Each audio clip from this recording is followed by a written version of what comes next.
Assalamualaikum warahmatullahi wabarakatuh. Sebelumnya, perkenalkan nama saya Mutia Iza Fitri, perwakilan dari kelompok 11, akan menjelaskan hasil diskusi kami tentang model konsep keperawatan Sister Kalista Roy yang beranggotakan Mutia Iza Fitri, Syafi Fatri Wahyunda, Umi Fauzia, dan Jupiter Kurniawan Duru. Nah, pada kali ini saya akan menjelaskan tentang model konsep keperawatan Sister Kalista Roy. Teori adaptasi Kalista Roy merupakan model keperawatan yang menguraikan bagaimana individu mampu meningkatkan kesehatan dengan cara mempertahankan perilaku adaptif serta mampu merubah perilaku yang inadaptif.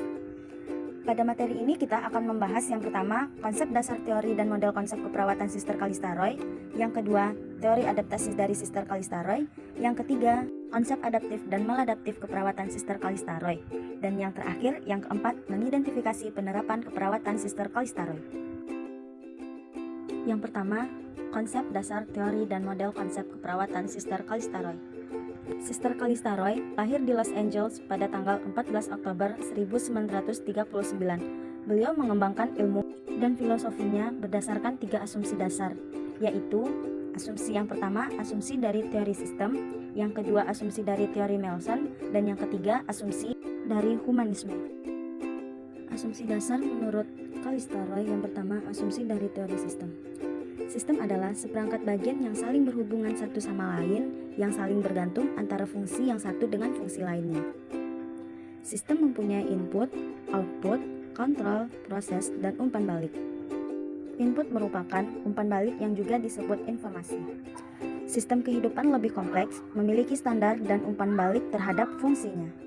Yang kedua, asumsi dari teori Melson. Perilaku manusia adalah hasil adaptasi dari kekuatan organisme dengan lingkungannya. Perilaku adaptif adalah berfungsinya stimulus dan tingkatan adaptasi yang dapat berpengaruh terhadap stimulus vokal, stimulus kontekstual, dan stimulus residual. Adaptasi adalah proses adanya respon positif terhadap perubahan lingkungan. Respon merupakan refleksi keadaan organisme terhadap stimulus. Asumsi dasar yang ketiga adalah asumsi dari humanisme. Individu mempunyai kekuatan kreatif, perilaku individu mempunyai tujuan dan tidak selalu dalam lingkungan sebab akibat. Manusia merupakan makhluk holistik, serta memiliki opini dan nilai yang akan datang, mobilisasi antara manusia yang bermakna. Yang kedua, teori adaptasi dari Sister Kalista Roy. Dalam asuhan keperawatan menurut Roy 1984, sebagai penerima asuhan keperawatan adalah individu, keluarga, kelompok, dan masyarakat yang dipandang sebagai holistic adaptive system dalam segala aspek yang merupakan satu kesatuan. Roy mendefinisikan tujuan dari asuhan keperawatan adalah sebagai peningkatan dari respon adaptasi keempat model adaptasi. Konsep seorang sangat ditentukan oleh tingkat adaptasinya, yaitu apakah seorang berespon secara positif terhadap rangsangan internal atau eksternal.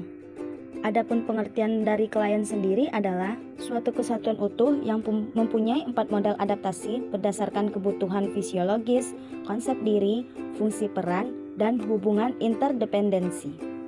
Perawat adalah meningkatkan perilaku adaptif klien dengan manipulasi stimulus vokal, kontekstual, dan residual. Sumber kesulitan yang dihadapi adalah adanya coping yang tidak adekuat untuk mempertahankan integritas dalam menghadapi kekurangan atau kelebihan kebutuhan. Fokus intervensi direncanakan dengan tujuan mengubah atau memanipulasi vokal, kontekstual, dan residual stimulus. Intervensi memungkinkan difokuskan pada kemampuan coping individu atau daerah adaptasi sehingga seluruh rangsangan sesuai dengan kemampuan individu untuk beradaptasi. Evaluasi dilakukan berdasarkan respon adaptif terhadap stimulus oleh klien. Yang ketiga, konsep adaptif dan maladaptif keperawatan Sister Kalista Roy. Dalam model adaptasi keperawatan, konsep sehat dihubungkan dengan konsep adaptif yang tidak memerlukan energi dari coping yang tidak efektif dan memungkinkan manusia berespon terhadap stimulus yang lain. Proses adaptasi menyangkup semua interaksi manusia, lingkungan, dan 2 bagian proses.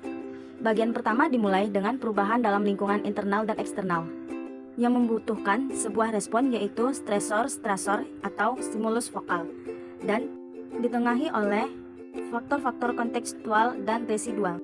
Bagian-bagian stresor menghasilkan interaksi disebut stres, sedangkan bagian kedua dari stres adalah mekanisme coping yang merangsang dan menghasilkan respon adaptif dan inadaptif.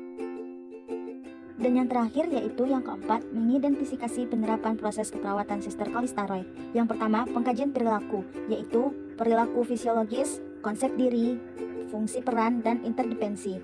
Yang kedua, pengkajian stimulus, yaitu kebudayaan kepercayaan, keluarga, fase perkembangan keturunan, integritas, efektivitas kongregator, dan pertimbangan lingkungan. Yang ketiga, diagnosa keperawatan. Yang keempat, merumuskan tujuan. Yang kelima, rencana tindakan. Dan yang keenam, evaluasi.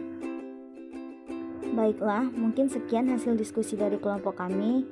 Banyak maaf. Assalamualaikum warahmatullahi wabarakatuh.